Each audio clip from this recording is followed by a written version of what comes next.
So what I'm going to talk about is a brief outline of Thrust 2, just to put everybody back into the context of the thrust, the data analytics, and fundamental physics activities. And then I'm going to give an overview of the progress, a very quick overview of the progress in data analytics. And then I'm going to dive into a particular application of great relevance. Both speakers, all the speakers before me have talked about anomaly detection to some degree, and I'll be presenting some recent progress in that area. And then finally, just to conclude the talk. So the co-investigators of Thrust 2, as was outlined by Sarah in the first talk. Myself, I'm concentrating on event correlation, anomaly detection types of problems. John Fisher, who will be talking shortly after me on dynamical graphical models. And then Larry Caron, who unfortunately couldn't be here today, who is working on compressive sensing and deep learning types of approaches to both collection, local storage, analytics. And then Sarah and John Mattingly, who were looking at physics of fission, high-order correlations, and high-throughput radiation detection systems. So you'll hear from all of us except for Larry today. We have over 20 students and postdocs in Thrust 2. Many of them are funded. Some of them are funded by other sources. And they range from students, graduate students, to postdocs who are in statistics department, the nuclear engineering radiation sciences department, electrical engineering, and everything in between. So we're a very broad scope thrust, as is necessary given the type of problems that we are trying to grapple with, which involve all aspects of data collection, processing, analysis, and even visualization. So we also have associations in the thrust with a number of national labs, and I'm glad to see these labs represented here with Los Alamos and Pacific Northwest National Lab and Oak Ridge, Sandia, Lawrence Livermore, and Lawrence Berkeley. All of these labs have been very closely collaborating with us, with our intern students, or with projects that we've started with the various labs and are continuing. And I'll be saying a few more words about some of the specific things that came out of, in particular, the Los Alamos National Laboratory collaboration that I've had with Elizabeth Ho and the Pacific Northwest National Lab. So the context, this is a slide you've all seen before, is that data is, of course, ubiquitous in all aspects of the nuclear verification, nuclear detection problem, where we can either have on-site analytics that are related to trying to extract information from site visits that can be aggregated to yield information on compliance or anomalies or deviations in the declared production of uranium or the declared usage of resources, or on the what we call standoff verification layer, which is remote sensing or even contextual information like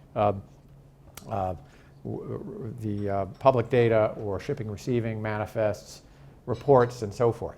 So in our thrust, there are people working on different aspects of this problem, some working on the area of on-site verification with nuclear detection and physics modeling, and extraction of information that could be used for the verification task, using data models, algorithms that try to capture the physical phenomenology of atmospheric emissions or electrical power or other types of indicators, or remote sensing through satellites, hyperspectral radar, and so forth.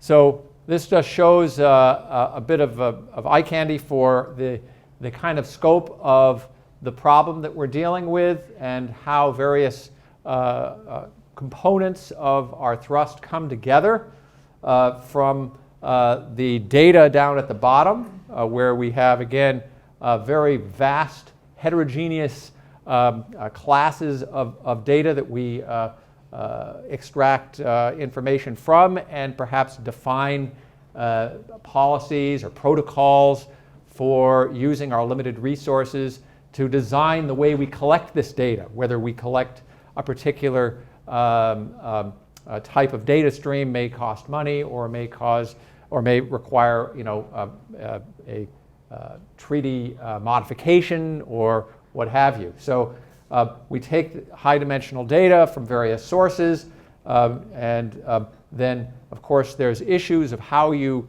acquire the data, as I just mentioned, relative to budgetary or policy constraints, sampling protocols that will allow us to sample most efficiently so that we are spending our time, resources, money, political capital in the best possible way to collect the data that's most relevant for the verification task, with then the value of the information that's being collected that's directly relevant here, because it guides what types of information are going to yield the kinds of analytical knowledge and perhaps even decisions that can be made reliably based on the data that we collect. And of course, that information, the value of the information, is dependent upon both the physical models, the physical phenomena that produce the data and that relate that to the observables, and also, of course, to the uncertainty that is always something we have to deal with when we're dealing with limited data or noisy data or data that may be corrupted in either an unintentional or intentional manner.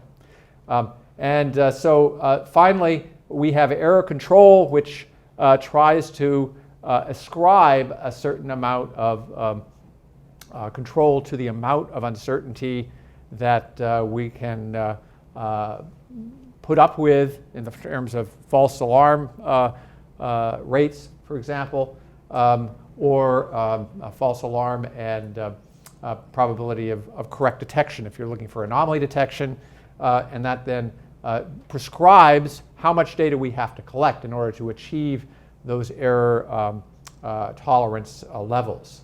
And then what comes out of this, the analysis inference, is at the top, event correlations, which I'll be talking about in more detail in a minute, anomaly detection, perhaps also identification of the particular type of anomaly or prediction of anomalies, early prediction, graph analytics, predicting interactions between various data streams that might yield information on whether there are coordinated mechanisms that, say, are contributing to a perturbation on the usage of resources that might indicate that there is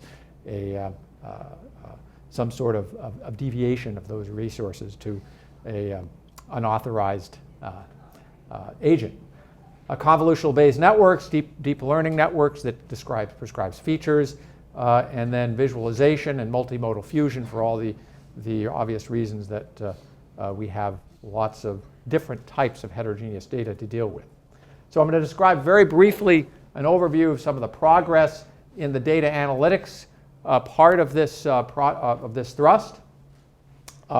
And this is divided into 3 areas: data acquisition, feature representation, and statistical machine learning. All of these, of course, play directly into our ability to make the best out of the available data and to use our analysis of that data to prescribe collection strategies for future data. So the data acquisition, we're going to hear from John Fisher in a few minutes about the use of graphical models for emission detection, and I'll describe just very briefly in a couple of slides in a minute some of his main points.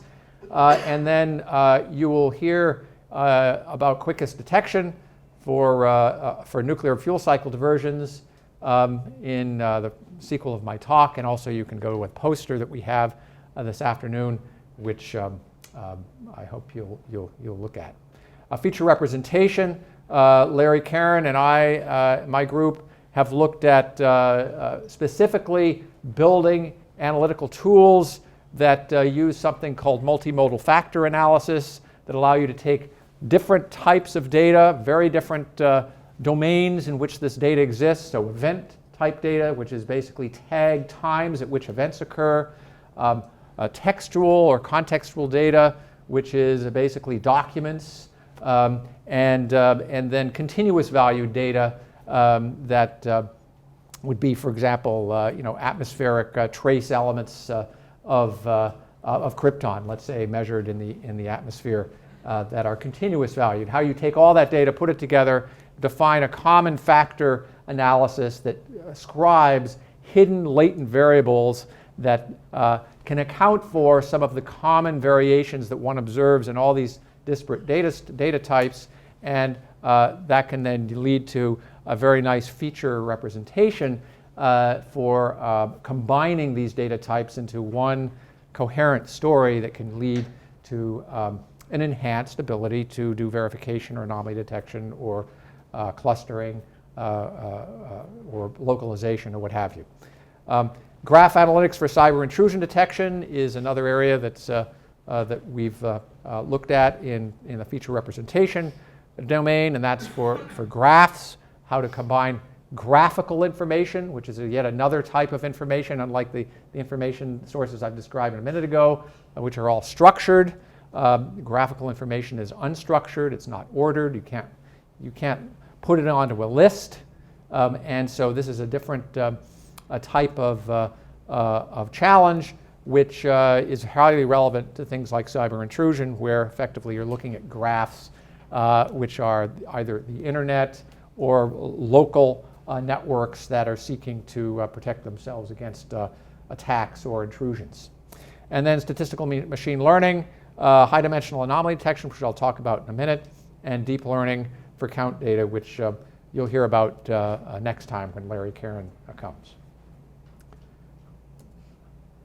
So as I say, this talk is concerned with 2 areas, graphical models for emission detection and data-driven anomaly detection. The posters, there are 2 posters that are up that I encourage you to go take a look at. One is the result of Elizabeth Ho's internship at Lannel, and the other one is work on quick exchange detection nuclear fuel cycles, which is a collaborative effort between my team and Thrust 4, Paul Wilson and Megan McCary. And then next time we'll be describing progress in this multimodal factor analysis domain and the cyber intrusion detection. So that's what you have to look forward to. So John's going to talk about this in a lot more detail, and I don't want to dwell on this too much, but basically John is looking at building parsimonious, that is simple, graphical models like what you see at the bottom here on the right that describe the physics underlying detecting emissions of various types. And he's looking at 2 problems.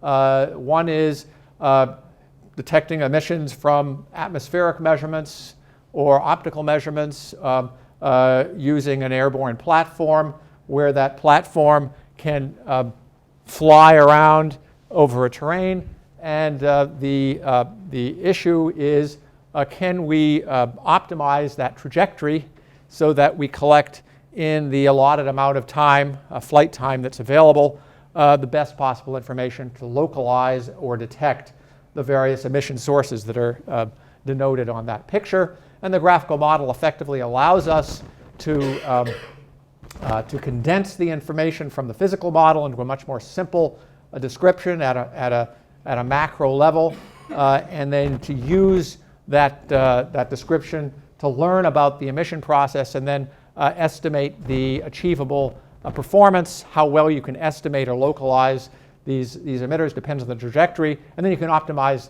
that performance metric, which is specified by the graphical model in order to come up with the best possible trajectory. So that's a detection problem that's for localization detection of emission sources from a large standoff. He's also going to talk about work that he's been doing in Thrust 5 with the Calansa on detection of emissions using a optimal open loop array of detectors with a measurements model that again is incorporated into an optimization type of framework so that he can try to come up with the best possible configuration of the detectors for detecting the various types of materials that are radionuclide emitters. So I'm now going to shift to the data-driven anomaly detection, which represents both the talk I'm going to give here and the poster represents our approach to the basic objective of the IAEA safeguards as articulated by Leonard Weiss in the Bulletin of Atomic Scientists a number of years ago, that the basic objective is timely detection of diversion of significant quantities of nuclear material and deterrent of the diversions by creating a natural risk of early detection. So timely detection, early detection means, in the language of statistical analytics, quickest change detection. Therein lies the approach to deal with this type of timely early detection of anomalous events. And so this is an example which, in a cartoon form, which represents what we're trying to do. So imagine that these waveforms up here as a function of time, these P waveforms, imagine that they are waveforms coming off of the seismic network. Let me just pull that out as an example. And you're looking for possible explosion in some geographic region. Well, an explosion over a region, if this is space and these are the locations of your nodes, will correspond to a high correlation in the waveforms coming off of the sensors in local proximity to where that explosion occurred. So one would expect, if there was an explosion, you might see correlations which are represented by these edges, and the thickness of the edges might represent the amount of correlation. You could recognize that there's probably since there's a high correlation of the waveforms at these particular sensors, that likely there's something that occurred. There's an explosion, or at least a similar type of waveform that can be measured at these proximal sensors. Before the explosion occurs, the correlations may just be spurious, right? They might be just due to noise. These correlations are constructed on the basis of a finite sample, a finite number of instances of the waveform, and there are going to be naturally some false positives, and these edges here are denoting false positives. So the question is, how quickly can we detect that there has been an explosion, right? In other words, how quickly can we detect that there is a pattern of correlation between these sensors that is not just due to random chance, like these patterns here. this pattern is a localization pattern that might indicate that there's been a detonation.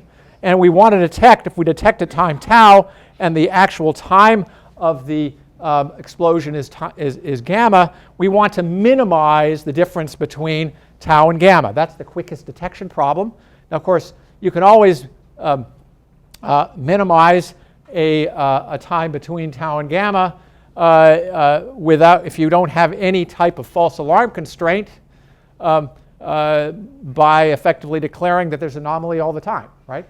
At each point in time. So you need to incorporate a false alarm constraint and then try to minimize the mean delay to detection. So that's the quickest detection problem in the correlation detection domain. So this is a new quickest detection formulation that we developed, which I'll describe in a minute. So that just this shows that this is a difficult problem because there are natural phase transitions in detection of large numbers of correlations. If you have P sensors that are measuring seismic waveforms, then the correlations, if you have too few observations, too few instances of those waveforms, so say you have 100 sensors and 101 instances that you construct your correlation matrix of pairwise correlations between all these sensors upon, then you look at the histogram of false positives. So this is before the detonation, let's say, and you can see that there are lots of false positives for correlation values below this critical phase transition threshold of correlation. So this is a phase transition analysis of large correlation matrices that we have been working on for the past 7 or 8 years and have a number of publications on. But there's a closed form theory closed form expression that comes from theory to prescribe where exactly this phase transition occurs. If you have very few instances, 10 instances and 100 sensors, you're not going to be able to detect any true positives because the false positives histogram is filling up the entire space between -1 and 1, which is the range of all correlations. So you're going to discover you're going to be completely overwhelmed by false positives in this type of regime. So this sort of will, yes, thank you. This will allow us to approach this quickest change detection problem in a more formalized way. So this shows the quickest detection problem and how you can't visually see at time 500 that there is a change in this particular correlation value. But if you use this quickest detection, which performs a cumulative sum of what's called likelihood ratios, you test a hypothesis at each point in time, you effectively obtain a detection if you thresholded that sum of likelihood ratios. And the quickest, this type of detection is called the Page test. So given that I'm out of time, I'm not going to bore you with all the equations, but we've developed a theory for doing this type of correlation quickest detection, which is guaranteed to detect in a minimum amount of time under the false alarm constraint the change or anomalous change in a sample correlation matrix when you have a large number of sensors, large number of waveforms. So I will just go right to the conclusion and say that we've made quite a bit of progress along multiple fronts. I've only had time to talk to you about one particular set of progress from John and I. And you can look at the posters. And I'm not sure if John, if you have a poster? No. Okay, so you'll have to pay super attention to his talk. It's the last chance you'll get. And then we'll report next time on a couple of other areas of progress. So that concludes my talk here. Briefly, on the evolution of IEA safeguards, the basic safeguards agreement that came with the NPT